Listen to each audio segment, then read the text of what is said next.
소설 정글북으로 가장 어린 나이에 노벨 문학상을 수상했던 러디어드 키플링이라는 작가는 학생들에게 역사를 가르칠 때 스토리로 가르치면 학생들이 역사를 절대 잊어먹지 않는다, 이런 말을 했습니다. 그가 이렇게 말했던 이유는요, 그 이야기의 힘, 스토리의 힘을 알고 있었기 때문입니다.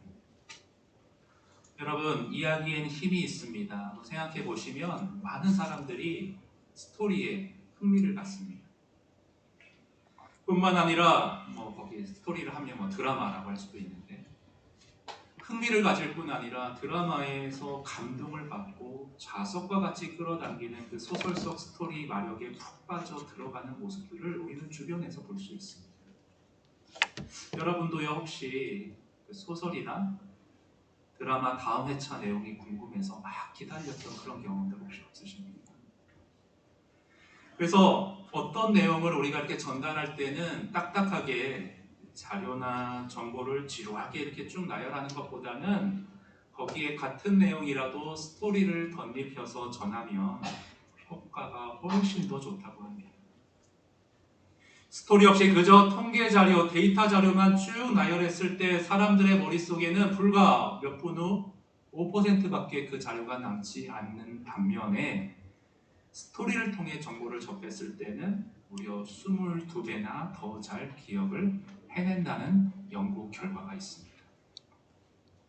그리고 단순히 기억만 해내는 것이 아니고요, 거기에 그 이야기에 깊이 마음이 쏟아져서 유대감이 연결되어서 감동을 느끼고 마음이 움직이고 삶이 변화되는 경우들도 왕왕 있다고 합니다.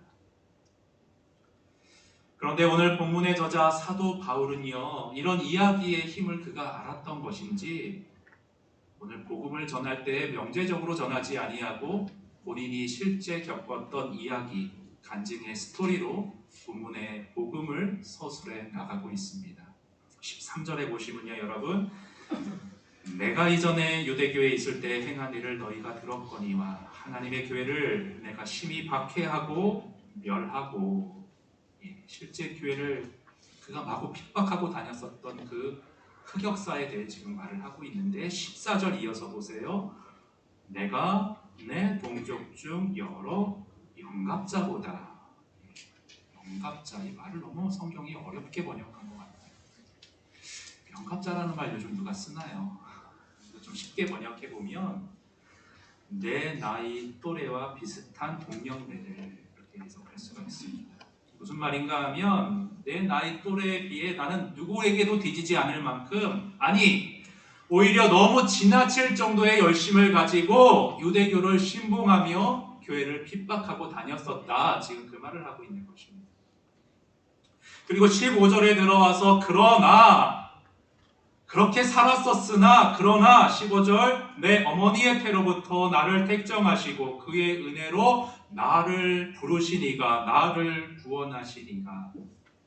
여러분, 여기 바울을 택하시고 은혜로 구원하시니, 부르시니, 그 주체는 누구시죠, 여러분? 하나님이세요. 구원하신 이가, 부르신 하나님이 그 말이에요. 바울의 간증의 귀결점은 결국 하나님이었던 것입니다. 하나님이 변화될 수 없는 나를 바꿔놓으셨다. 하나님의 그 직접적인 간섭이 나 같은 죄인을 변화시키셨다.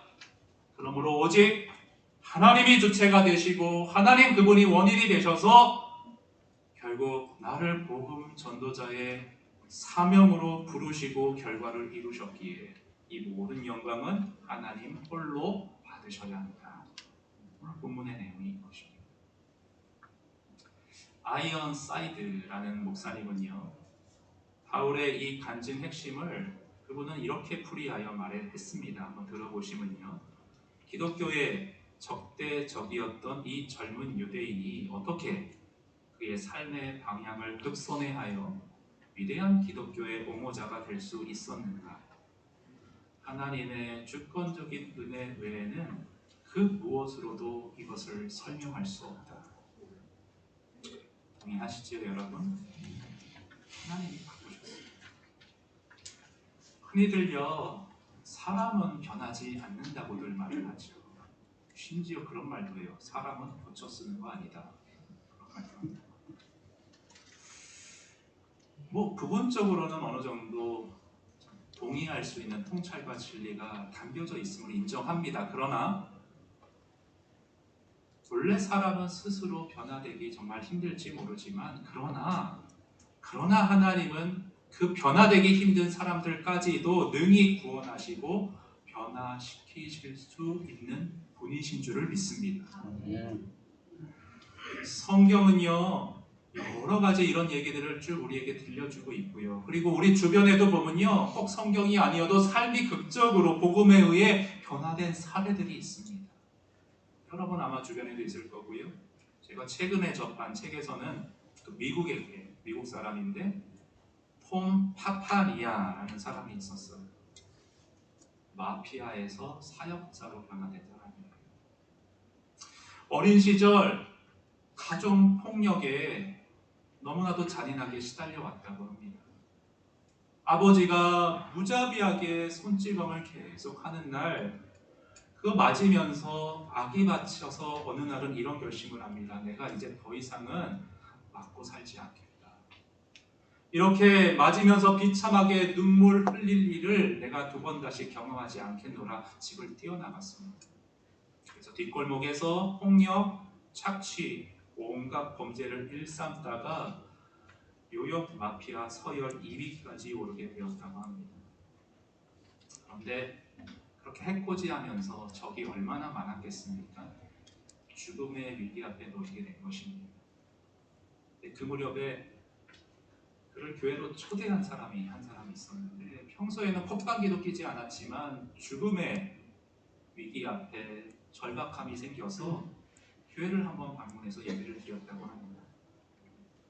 목사님이 예배 마치고 나가는데 그를 붙잡고 얘기합니다. 형제님, 당신에게 이런 말 드리는 게 좀 조심스러운데요.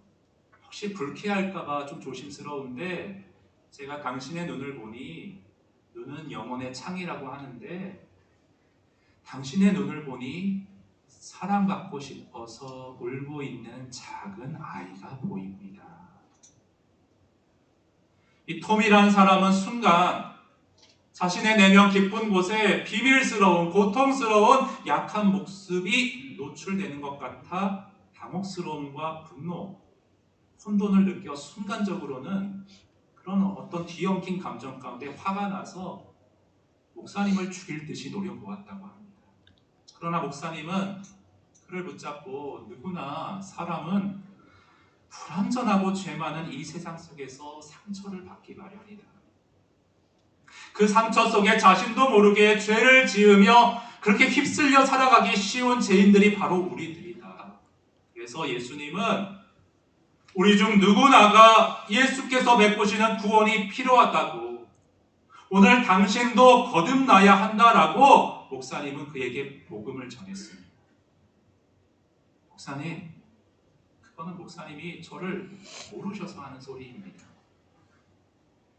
지금까지 목사님이 보아왔던 그런 사람들과 저는 차원이 틀립니다.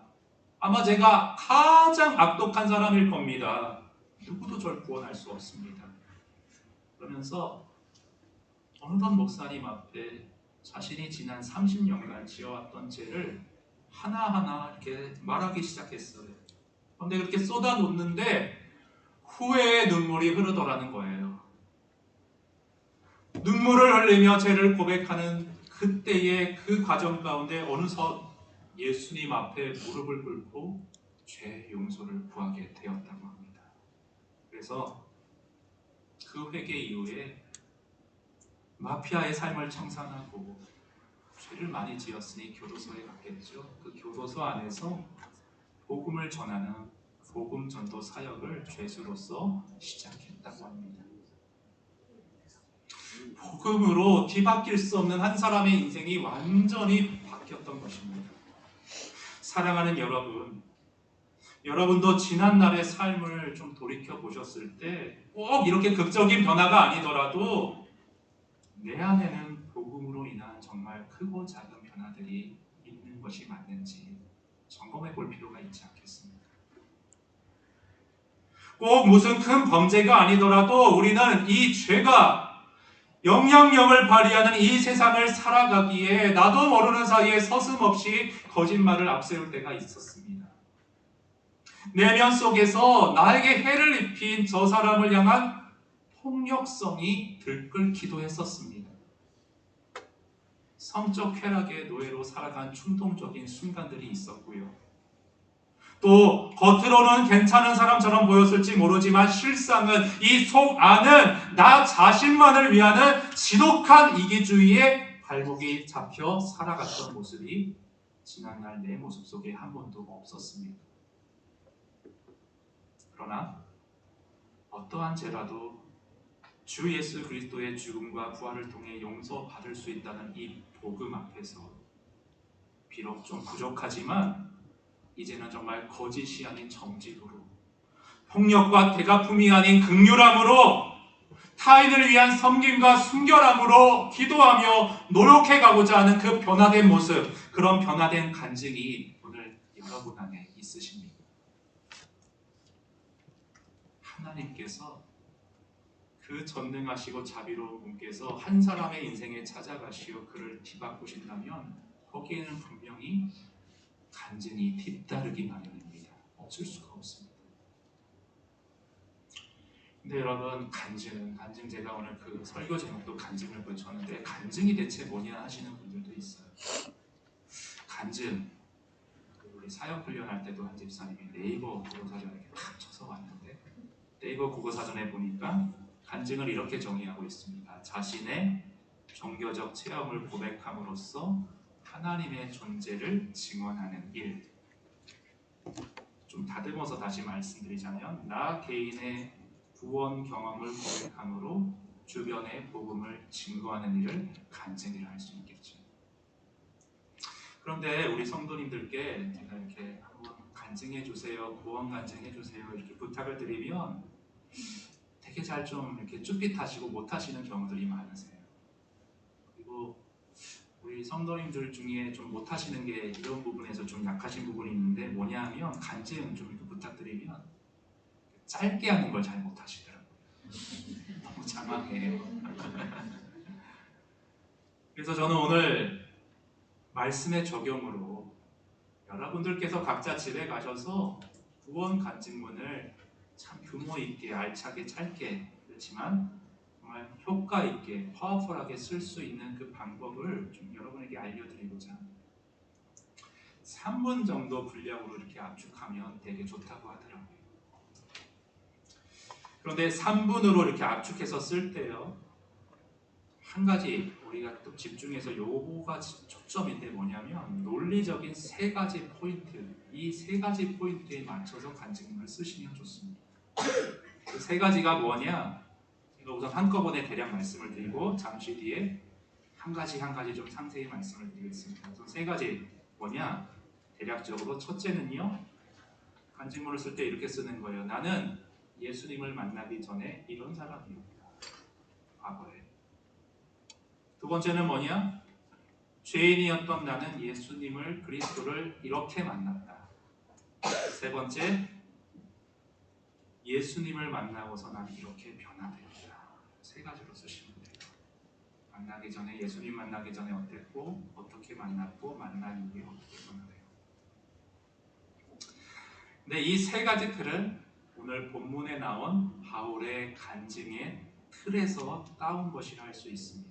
저는 오늘 본문을 통해 이 3가지 틀을 본문을 중심으로 풀어드림으로 해서 여러분 스스로가 간증문을 잘 쓰실 수 있도록 좀 도와드리고자 합니다. 그래서 간증문을 통해 써보심을 통해 여러분 스스로가 먼저 내 신앙을 한번 점검해 보시고요. 그리고 한 걸음 더 나아가 궁극적으로는요, 다른 사람들에게, 주변 사람들에게 오늘 바울과 같이 효과적으로 나의 이야기, 나의 간증으로서 복음을 전하는 삶을 모두가 살아가실 수 있기를 바랍니다. 여러분, 간증에는 힘이 있습니다. 로마서가 가장 유명하지만 오늘 갈라디아서는 다른 성경에서 볼 수 없는 바울의 간증이 담겨 있는데 이 갈라디아서의 말씀이 누구에게 영향을 끼쳤느냐? 루터에게 영향을 끼쳤어요. 루터의 아내 사모님 이름이 캐더린인데 루터가 그런 말을 하더라고요. 나는 갈라디아서와 결혼했다. 나의 캐더린은 갈라디아서다. 그만큼 영향을 많이 받고 그가 완전히 뒤집어져서 종교개혁을 일으켰던 것이죠. 간증에는 힘이 있습니다. 그럼 이런 힘 있는 간증문 어떻게 쓸지 세 가지 틀 하나하나 단계적으로 살펴보겠습니다. 첫째, 나는 예수님을 만나기 전에 어떤 사람이었는가. 자, 아까 봤던 13절, 14절 포인트. 바울이 교회를 박해하며 이렇게 살았다. 그 포인트가 뭐예요? 결국은 허탄하고 바울인 내가 허무한 것을 향해 잘못된 열심에 사로잡혀 살아갔다라는 것이 포인트죠. 여러분, 우리 각자도요, 이 죄악된 세상 속에서 헛된 것에 사로잡혀 살아가는 경우들이 참 많습니다. 뭐가 있죠? 염려, 분노, 허무, 비탄, 절망, 이기심, 불안, 원망, 결혼 생활에서의 갈등, 외로움, 재정 문제로 인한 압박과 괴로움, 여러 가지에 사로잡혀 살아가는 경우들이 많습니다. 그런 것들을 내가 예수 믿기 전에 뭐에 사로잡혀서 정말 허무하게 휩쓸려 갔는지를 한번 돌아보시고 적으시면 돼요. 그런데 한 가지 주의점은요, 어떤 분들은 과거에 내가 이렇게 좀 잘못 휩쓸려 살았다, 이거를 너무 무용담처럼 길게 얘기하시는 분들이 있어요. 둘째, 셋째가 포인트고요. 첫 번째는 그냥 같은 세상 살아가면서 공감대를 불러일으키기 위한 서론으로 생각하시면 돼요. 서론은 짧게 하고 둘째, 셋째가 이제 중요한데, 두 번째는 뭐냐? 죄와 고통에 휩싸여 있던 나에게 예수님이 어떻게 찾아오셨는지를 적으시면 됩니다.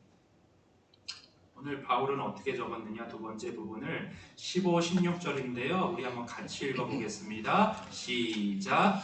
그러나 내 어머니의 때로부터 나를 걱정하시고 그의 은혜원함을 베푸시니가 내 아들을 이방에 전하기 위하여 그를 내 속에 나타내시기를 기뻐하셨을 때에 내가 곧 혈육과 의논하지 아니하고, 거기 16절 중간을 좀 볼게요. 그를 내 속에, 그들은 예수님이죠. 예수님을 바울 속에 나타내시기를 기뻐하셨다. 무슨 말일까요? 하나님께서 바울 안에 예수님이 곧 하나님의 아들 구원자이심을 계시하셨다, 깨우쳐 주셨다, 나타내셨다, 뭐 그런 뜻입니다. 여러분, 오늘날에도요, 하나님은 성령 하나님을 통해 우리 안에 예수께서 나의 구원자, 이 죄 많은 세상에서 나는 죄에 눌려 살아갈 수밖에 없지만 이 모든 죄 문제를 해결하시고 내 모든 죄 문제를 씻어주시고 나를 용서해 주신 구원자라는 사실을 성령께서 여러분 밝혀주십니다. 그런데 여기에는 두 가지 유형이 있어요. 성령께서 밝혀주실 때 크게 보면 두 가지 유형으로 찾아오세요. 첫 번째는 뭐냐면 바울과 같이 바울형이 있는데 그것은 바울과 같이 어떤 극적인 체험으로 깨닫게 해주시는 거예요. 담에색 도상에서 빛을 보고 눈이 멀고 아주 극적인 체험이죠. 그런데 반면에요, 이런 어떤 드라마틱한 경험 없이 그냥 어느 날 가랑비에 옷 젖듯이 자연스럽게 복음이 내 안에 스며들고 언제부턴가 구세주와 주님으로 예수님을 영접하며 동행하며 살아가게 되었던 디모데와 같은 모태신앙의 유형이 있습니다. 저는 바울형으로 회심을 했고요. 모태신앙인데도 저는 바울형으로 회심을 했고 저희 아내는 디모데형으로 예수님을 만났습니다. 그러니까 저희 부부는 뭐 정말 같은 게 하나도 없습니다. 다 극단으로 달라요. 아내는 어릴 때부터 알고 듣고 배워온 예수님이 어느 순간 그 복음이 역사적 사실에 머무는 것이 아니라 나의 영적이고 개인적인 부분으로 믿어졌다고 말을 하더라고요. 그래서 아내 말이 그거예요. 여보, 어릴 때부터 들어온 복음이 그래서 참 중요한 것 같아. 그래서 미취학 사역에 더 열의를 갖게 되는 것 같아. 그런 말을 하더라고요. 저 같은 경우에는요, 물론 예수 그리스도 십자가 수도 없이 어릴 때부터 들었죠. 근데 그거는 그냥 예수님이 그냥 관념적으로 십자가에 달려서 인류대를 대속하셨구나 맹숭맹숭했어요. 근데 제가 대학교 2학년 때 예수님을 인격적으로 만났는데 저희 작은아버지 설교를 테이프로 듣다가 성령에 대해서 이렇게 설교를 하시는데 요한복음 16장 8절 뭐였냐면 성령님이 오셔서 죄에 대하여 책망하시리라 그 말씀을 풀어주시는데 이런 권면을 주시더라고요. 성령님이 당신의 죄의 심각성을 책망하시며 보여주실 때에 당신이 죄인임을 이렇게 찌르실 때에 그게 아프고 괴로운 과정이더라도 그 아픔 앞에 아멘으로 반응하실 수 있기를 바란다.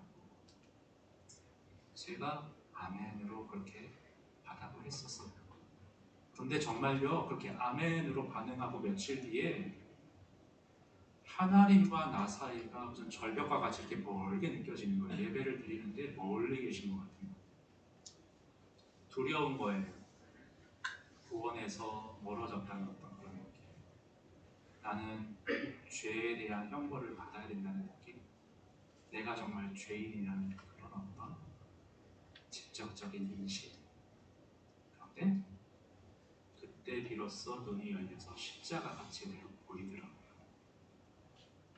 전에는 그냥 일반적인 다른 사람들을 위한 십자가였는데 내 죄 때문에 저 고초 당하시고 피 흘려 돌아가셨구나 눈물이 나더라고요. 그래서 그 온누리교회 서빙고 성전에서 그 당시에 경배와 찬양이 참 인기가 있었는데 제가 그 집회에 갔다가 인도자가 나 주를 멀리 떠났다 이제 옵니다 나 죄의 길에 시달려 주여 옵니다 찬양을 부르면서 십자가 앞에 회개할 분 앞에 나와서 기도하세요 하는데 제가 그 십자가 앞에 무릎 꿇고요 정말 눈물 콧물이 범벅이 되고 기도했던 그런 경험이 있습니다. 각자가 있으실 거예요. 바울 형의 극적인 체험, 디모데 형의 간접적인 그러나 분명한 그 체험 적으시면 돼요. 그리고 이제 셋째 중요한 건 정말 세 번째인데요. 예수님 만나고 나는 어떻게 변화된다.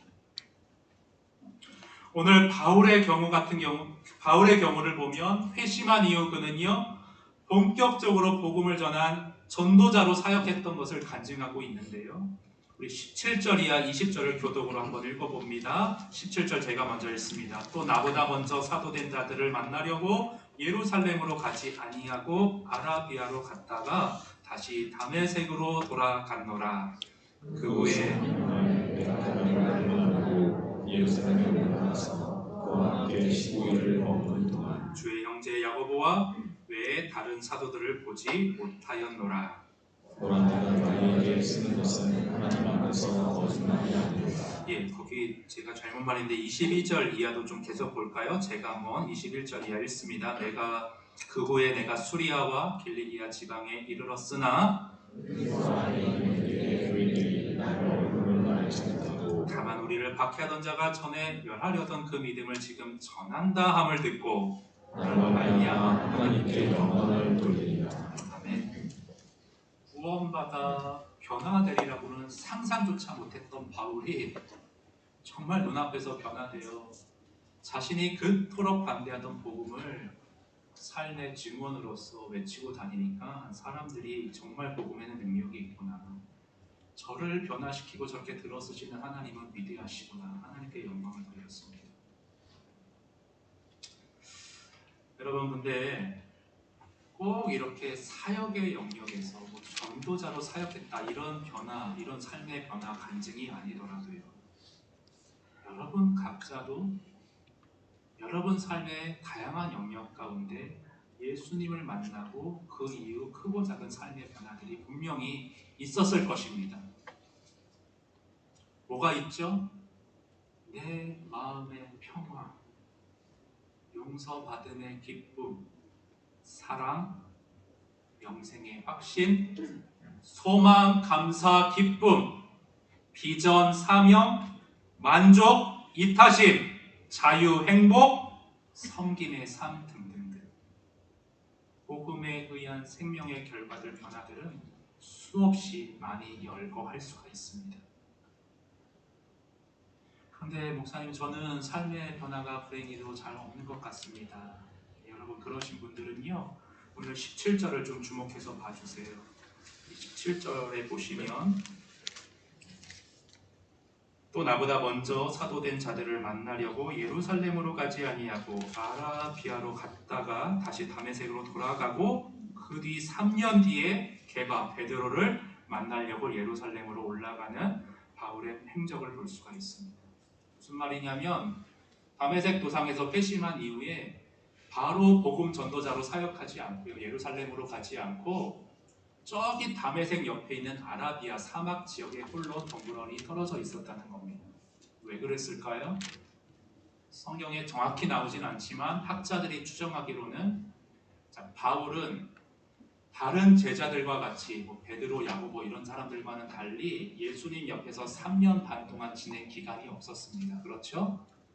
그런데 극적으로 회심한 이후에 아라비아에 가서, 그 사막에 가서 구약 성경을 묵상하고 예수 그리스도의 복음을 묵상하면서 양육받으며 예수님께 독대받으며 교제하며 그렇게 전도자로 자라갔던 것 같습니다. 나는 내 삶에 복음으로 인한 변화들이 적은 것 같아요. 그렇다면 여러분, 말씀 앞에 진지하게 깊이 있게 양육받는 기간을, 남한의 아라비아의 그 기간을 꼭 가지시기를 바랍니다. 우리 교회는 말씀으로 양육하기 힘쓰는 교회지요. 그냥 예배만 드리고 저문을 나가면서 말씀을 증발해버리는 그런 썬데이 크리스찬을 지향하는 교회가 아니죠, 우리는. 그래서 양육받아서 말씀으로 진지하게, 정말 이 말씀이 내 안에 녹아들고 내 삶의 변화를 일으키도록 우리 교회는 다양한 양육 프로그램들이 있습니다. 목사님, 성경 개관이나 교리반은 너무 지식적인 강의인데 이게 삶의 변화를 일으킬까요? 아니요. 성경 말씀이 여러분의 삶을 변화시키는데 그 성경을 이해하기 위해서는 성경 개관을 알아야 되고 뼈대가 되는 교리를 알아야 합니다. 그것을 기반으로 설교를 듣고 큐티를 할 때 하나님이 나에게 쏟아 부어주시는 은혜와 메시지의 그릇이 넓혀지는 것. 그래서 여러분, 양육에 참여하셔야 돼요. 그래서 나는 복음으로, 복음의 은혜 안에, 말씀의 은혜 안에 이런 변화들이 있습니다 라고 여러분 간증하실 수 있어요. 여러분, 그래서 오늘 각자가 집으로 돌아가셔서 주일 오후에 내가 예수님을 만나기 전에 어떠한 모습이었고 어떻게 예수를 만났고 어떤 변화가 지금 있는지를 한번 간증을 적어보시기 바랍니다. 그리고 변화된 모습이 없다면 양육에 꼭 참여하시기를 바랍니다. 그래서 여러분만의 간증을 가지고 주변 사람들을 복음의 품으로 모여드리는 그 복음의 통로로, 축복의 통로로 여러분이 쓰임받는 인생이 되셨으면 좋겠어요. 너무 늦게 이 주님의 부름에 응답하는 오과 후회가 여러분에게는 없었으면 좋겠습니다. 제가 아는 분 중에 한 분은요, 50대 중반에 안타깝게 암으로 소천하셨어요. 그런데 본래 예수님을 믿지 않던 분이었어요. 아내 집사님이 사정사정해서 기도하는 가운데 겨우 저와의 만남이 성사되어서 복음을 영접하셨어요. 근데 두 번째 제가 방문했을 때 저한테 이런 말씀을 하시더라고요. 목사님, 30년 전에 하나님이 저를 구원의 은혜로 부르셨는데 제가 마음이 너무 강팍해서 그때 응답을 못했다고. 대학생 때였는데 술을 너무 많이 마셔서 필름이 끊긴 채 잠이 들었는데 눈을 떠보니 어느 교회더래요. 그래서 목사님이 아침밥을 차려주시면서 형제 교회 나가냐고 신앙생활 해보지 않겠냐고 이렇게 밥을 먹이면서 물어봤는데 밥만 맛있게 먹고 나는 그렇게 관심 없다고 후다닥 나왔다고 합니다. 눈물을 흘리면서 그때 부르셨는데 눈을 감기 전에 너무 늦게 응답한 것 같아서 30년을 허송세월한 것 같아서 너무 후회가 된다라고 저한테 얘기를 하시더라고요. 사랑하는 우리 성도님들에게는 이런 후회가 없었으면 좋겠습니다. 오늘 예배 시간을 통해서 혹 지금 세상 가운데 방황하며 눌려 계신 분들이 이 자리에 계시다면 더 이상 방황하지 마시고 두 팔 벌려 여러분에게 안식을 주기 위해 안아주기 위해 기다리고 계신 그 주님의 품으로 돌아오시는 그런 은혜가 있었으면 좋겠습니다. 그리고 이미 구원받았으나 내 안에 분명한 변화 없이 뜨겁지도 차지도 아니하게 그저 미적지근하게 신앙생활을 해나가던 분이 혹시 이 자리에 계시다면 주님, 은혜 안에서의 복음 안에서의 변화를 갈망합니다. 주님, 분명한 변화된 저의 삶의 간증을 통해 제 주변에 복음이 증거될 수 있도록 저를 사용하여 주세요. 주님이 원하시는 그 기도를 간절히 드리시고 소원하시며 엎드리시는 이 예배의 자리가 되었으면 좋겠습니다. 우리가 그러한 기도로 주님 앞에 은혜를 구하며 나아갈 때 나의 남은 생의 변화를 통해 주변에 복음을 흘려보내는 그 우리의 모든 삶의 족적을 통해 우리 하나님께서 홀로 영광을 받으실 것입니다.